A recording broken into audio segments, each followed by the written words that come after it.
Hello दोस्तों, ये आपका अपना चैनल है। इसे ज़्यादा से ज़्यादा संख्या में लाइक शेयर और सब्सक्राइब करें। और मैं आपको इस रीड से संबंधित जो भी जानकारी या नई अपडेट हो, मैं आपको तुरंत उसके बारे में सूचना दूंगा। और इसके लिए आपको इस चैनल को लाइक शेयर और सब्सक्राइब करना होगा। और ताकि आपको जल्द से जल्द जो भी मैं वीडियो या न्यूज़ अपडेट करूं, और उसके बारे में तुरंत ही आपको नोटिफिकेशन मिल जाए। मैं अब आपको रीट लेवल 1 की जो मैथ है उसके बारे में बताऊंगा कि उसका सिलेबस क्या है, और उसकी जो संपूर्ण पैटर्न है उसके आधार पर मैं आपको मैथ कराऊंगा। और जहाँ तक मुझे विश्वास है कि इससे बाहर आपका कुछ नहीं आएगा। देखिए, मैं आपको इससे जो पाठ्यक्रम है उससे मैं अवगत करा देता हूँ कि इस पाठ्यक्रम में क्या है।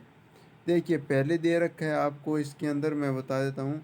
अभी देखो, पहले दे रखा है 1 करोड़ तक की पूर्ण संख्याएं। जो हमारी 1 करोड़ तक की पूर्ण संख्याएं हैं, 1 से लेकर 1 करोड़ तक, वो उससे संबंधित प्रश्न आएंगे। स्थानीय मान, तुलना, गणितीय मूल संक्रिया का मतलब है कि जो हमारे जोड़ बाकी गुणा भाग ये है ना, वो आएंगे। और भारतीय मुद्रा से संबंधित, जैसे पैसों से संबंधित आ जाते हैं। जैसे वो सिक्के होते हैं कि इतने सिक्के हैं और इतने पैसे हैं, तो इतने पैसे के कितने सिक्के होंगे, ऐसे क्वेश्चन आ जाते हैं। जैसे उसके अंदर भिन्न से संबंधित एक क्वेश्चन जरूर आएगा। या उचित भिन्ने, समान हर वाली उचित भिन्नों की तुलना, मिश्र भिन्ने, असमान हर वाली उचित भिन्नों की तुलना। असमान हर का मतलब है कि उसका जो आधार है ना वो अलग अलग होगा।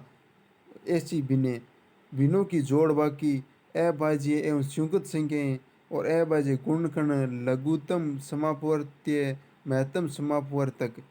और लघुत्तम समापवर्त्य और महत्तम समापवर्तक में से एक क्वेश्चन पक्का आएगा। आप इसे इसकी प्रैक्टिस कर लें, और मैं आपको करवा दूंगा इसकी प्रैक्टिस भी। और एकांकी नियम और औसत और लाभ हानि और सरल ब्याज, इनसे लगभग एकांकी से एक क्वेश्चन, औसत से एक क्वेश्चन, लाभ हानि से एक क्वेश्चन, और सरल ब्याज से एक क्वेश्चन पक्का पक्का आएगा। आप इसे अपनी ज़हन में उतार लें। अब मैं आपको बता देता हूँ जो हमारी आकृतियाँ होती हैं, जो उसके बारे में बता देता हूँ कि आकृतियों से जैसे वर्त है, आयत है, कोण है, उससे संबंधित क्या आएगा। जैसे एक समतल या वक्र तल, समतल या टेढ़ा मेढ़ा तल से संबंधित कोई आकृति पूछ रहे हैं कि ये आकृति किसकी है, ये आकृति क्या है, और इसकी में क्या क्या है, इसके अंदर कोने, शीर्ष, किनारे ये कितने हैं, फलक, ये पूछ लेंगे आप इससे संबंधित है। और कोण से संबंधित पूछ लेंगे कि बाह्य कोणों का योग कितना होता है, अंतः कोण का योग कितना होता है, ऐसे पूछेंगे आपको। और समतल व ठोस ज्यामितीय आकृतियाँ, समतल ज्यामितीय आकृतियों की विशेषताएं, बिंदु, रेखा, किरण, रेखाखंड, कोण है उनके प्रकार आएंगे।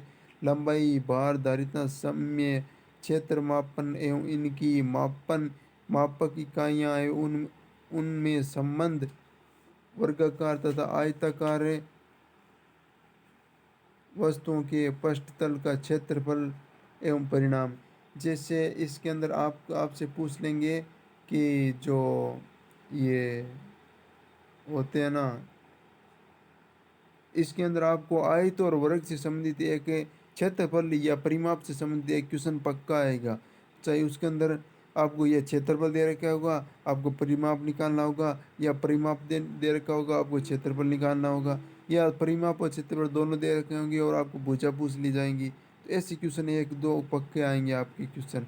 अब मैं आपको गणित शिक्षण विषय से संबंधित आपको मैं बता देता हूँ कि इसके अंदर क्या होगा।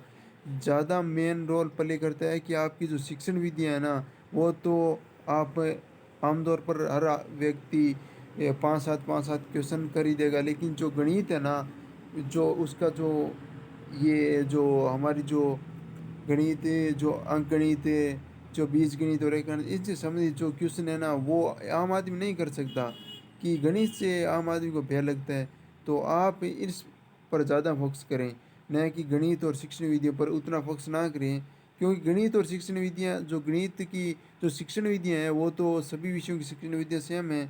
तो इसलिए आप एक विषय की शिक्षण विधियाँ पढ़ लोगे तो सारे की आ जाएगी। इसके अंदर कुछ सिद्धांत और इसकी प्रकृति से संबंधित जो उसके अंदर डिफरेंट है, और कुछ नहीं है इसके अंदर।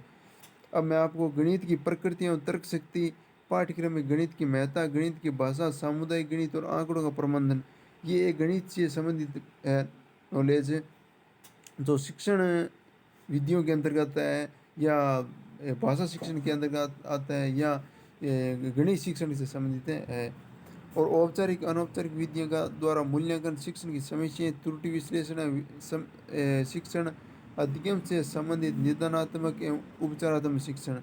और बहुविकल्प प्रश्नों का मानदंड कक्षा 1 से 5 के राज्य सरकार द्वारा निर्धारित पाठ्यक्रम एवं शैक्षिक सत्र 2019-20 की प्रचलित पाठ्य पुस्तकों के आधार पर होगा, लेकिन प्रश्नों का कठिनाई स्तर सेकेंडरी कक्षा 10 तक की पुस्तकों का होगा। अगर आप 10 की पुस्तकें पढ़ लेते हो, कक्षा 10 की जो राजस्थान RBSC की बोर्ड की जो बुक आती है, अगर वो पढ़ लेते हो तो आपको उसमें से आपकी 75% उसमें से आ जाएंगे।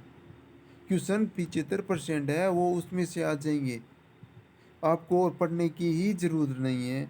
ये इसके अंदर स्पष्ट दे रखा है, आमतौर पर आपको ये दिख रहा होगा, यहाँ स्पष्ट दे रखा है कि कक्षा 10 तक ही आएगा और उससे ऊपर नहीं आएगा, तो आप उसमें से ही पढ़ सकते हो। मैं आपको उसके बारे में भी बता दूंगा कि इसके अंदर क्या है क्या नहीं है। इसीलिए आप इस चैनल को ज़्यादा से ज़्यादा संख्या में लाइक, शेयर और सब्सक्राइब करें, ताकि मेरे जितने भी सहयोग के साथी हैं, मैं उनको ये इस बात से अवगत करा दूं कि ताकि मैं आपको इस गणित शिक्षण से संबंधित आपको संपूर्ण पैटर्न के बारे में सिस्टमेटिक ढंग से आपको आपका जो सिलेबस है वो पूर्ण करवा सकूं, ताकि जिससे आप इसे आप अपने लक्ष्य को प्राप्त कर सकें।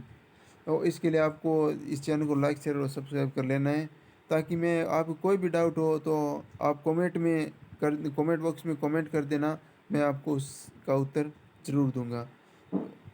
तो आप इसके लिए मैं आपको इस कुछ समय बाद आपको अवगत करा दूंगा कि आपकी क्लासें कब से स्टार्ट होगी, आप इसे ज्वाइन कर लेना।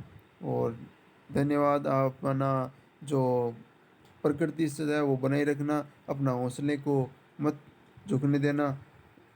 और ये रीट की परीक्षा है वो आगे जाए पीछे जाए, आपको उससे कोई लेना देना नहीं है। आपको सिर्फ अपनी पढ़ाई पर फोकस करना है कि आपका जो एक सीट है, चाहे आपकी एक सीट है चाहे 1000 सीट है, उनमें से एक सीट ही आप ये निश्चय करना कि एक सीट तो मेरी पक्की है, और उसका आधार लेकर ही आपको चलना है कि एक सीट तो मेरी पक्की है। चाहे आदमी उसमें कितने ही फॉर्म भरें, आपको उससे कोई लेना देना नहीं है, तभी आप उस लक्ष्य को प्राप्त करेंगे। धन्यवाद। इसी तरह की और जानकारी के लिए इस चैनल को लाइक, शेयर और सब्सक्राइब करें। धन्यवाद।